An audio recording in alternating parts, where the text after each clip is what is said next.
tigdas, polio, dengue.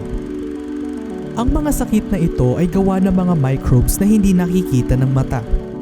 At sa loob ng ilang dekada, marami na ang mga pananaliksik at nagpakadalubhasa upang tugunan at solusyonan ang problemang dala ng mga sakit na ito. Malaking pag-asa ang dala ng mga bakuna o vaccines. Pero bakit sa pagpasok natin sa makabagong yugto ng medisina ay tila bumalikwas ang tingin natin sa pag-asang ito? Paano nga ba tayo napunta rito?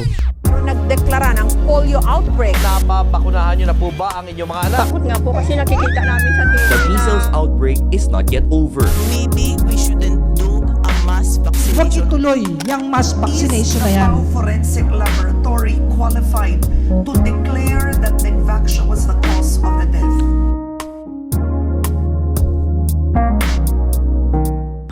Ayon sa Department of Health o DOH, sa loob ng 8 buwan ay nagtala ng 271,480 na kumpirmadong kaso ng dengue sa bansa noong nakaraang taon lamang. Nito lamang Agosto ay pumalo sa 1,107 ang bilang ng mga namatay sa dengue. Kalahati rito ay mga batang nasa edad 5 hanggang 9 na taong gulang. Kasabay nito ang 35,000 na kaso ng tigdas at halos 500 dito ang nasawi. Ang malala pa rito, the DOH confirms that polio is re-emerging in the Philippines. Ginulantang nito ang buong bansa, lalo na ang mga eksperto dahil ngayon lamang lumitaw ang polio sa loob ng 25 taon. Magkakaiba man ang mga problemang ito ay mayroon pa rin silang iisang solusyon na lahat sila ay malulutas ng bakuna. At upang maunawaan natin kung ano ang kaugnayan ng bakuna sa mga outbreak, kailangan muna nating maintindihan kung ano ang bakuna. Ang bakuna ay isang medical technology na gumagamit ng mga pinahina na parte ng virus o bacteria na itinuturok o ini-inject sa mga baby usually, kahit meron ding mga para sa mga adult o matatanda na para palakasin yung resistensya dun sa mga bacteria or viruses na yun. Ginagawa yung mga bakuna para sa mga sobrang nakakahawang sakit kagaya ng measles, polio, at kung ano-ano pa para magkaroon ng malusog na komunidad dahil yung pagkalat nito, ng mga sakit na to, ay nakadepende sa susceptibility o yung parang kahinaan ng immune system ng mga tao. At yung bakuna, yung nagpapalakas ng immune system na yun, dun sa mga nakakahawang sakit. Kung babalikan natin yung history ng bakit o paano nagawa yung bakuna, nanggaling siya sa gumagamit ng mas mahinang sakit para labanan yung mas malakas na sakit. Cowpox, ginagamit para labanan ang smallpox nung si Edward Jenner pa yun. Ngayon, we are developing vaccines for epidemics like now dengue, kahit malaria, merong on the process na ginagawang vaccines. Yung meron tayong bakuna, measles, polio, etc., proven effective and tested na siya worldwide. Ngunit kaano nga ba ka-epektibo ang mga bakuna kung patuloy na umiiral ang mga outbreak na ito? May mga nagsasabi nga na ang mga bakuna gaya ng Dengvaxia ay nakamamatay. But still, it's not directly because of the Dengvaxia. It's probably because of vaccine failure. Since 2013, steadily declining na yung level ng vaccination sa Pilipinas. Kahit yung WHO na West Pacific Region, Philippines na contingent, nagsabi na ng statement na kailangan solusyonan yung pagbaba ng vaccination rates from 2013, if I'm not mistaken, na 88%, pababa na siya ng pababa hanggang 70+% na lang ngayong 2018, which is very far from 95% na vaccination coverage required para sa herd immunity na tinatawag.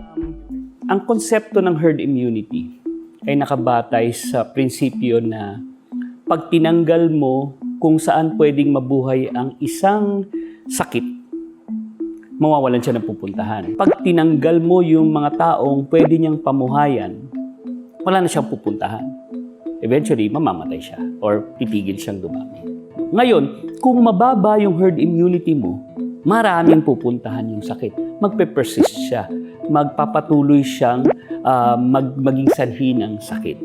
Ang nangyayari sa Pilipinas, Yung unang bakuna, ang taas, ang daming nagpabakuna. Pero yung pangalawa, pangatlo, pababa ng pababa. So hindi na kukumpleto ngayon yung bakuna ng isang bata para sa isang particular na sakit.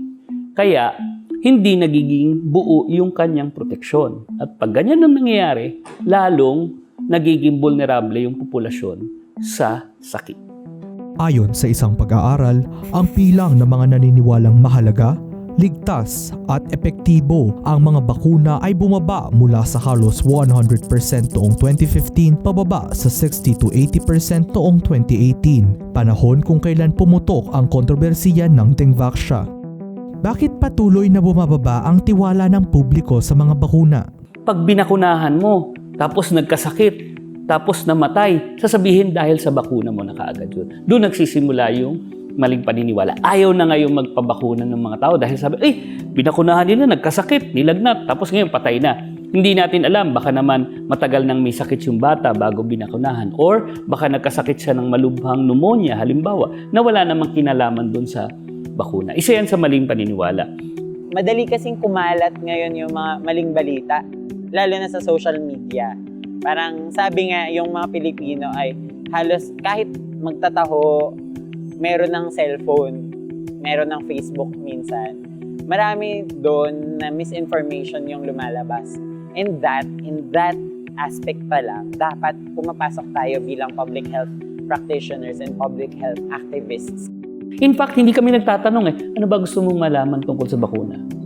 Ano ba po yung kinakatakot nyo sa bakuna? Never kami nagtanong. Nung pumutok yung issue ng measles o ng polio, ang daming mga doktor na in-interview sa iba't ibang television shows ukol sa bakuna, ukol sa mga sakit na yan. Pero paano sila nagsasalita? Expert sila, sinasabi nila yung dapat malaman, pero hindi ko naririnig kung nasasagot ba nila yung mga pangamba ng mga magulang. There is a disjoint in communication.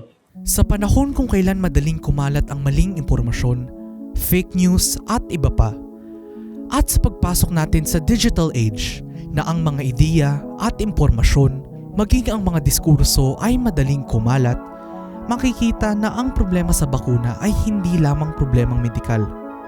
Tunay ngang napakaliit na mga microbes na hindi nakikita ng ating mga mata at malaki ang problemang kaya nilang idulot.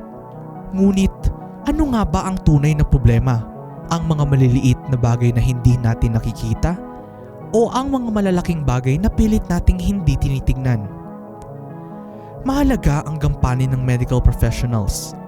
Pero kailangan nating kilalanin na mayroon ding kontribusyon ang iba pang miyembro ng komunidad tulad ng mga guro, mga siyentista, mga allied health professionals, mga magulang, at maging ang kabataan. Dahil ito ang tunay na sasagip sa atin.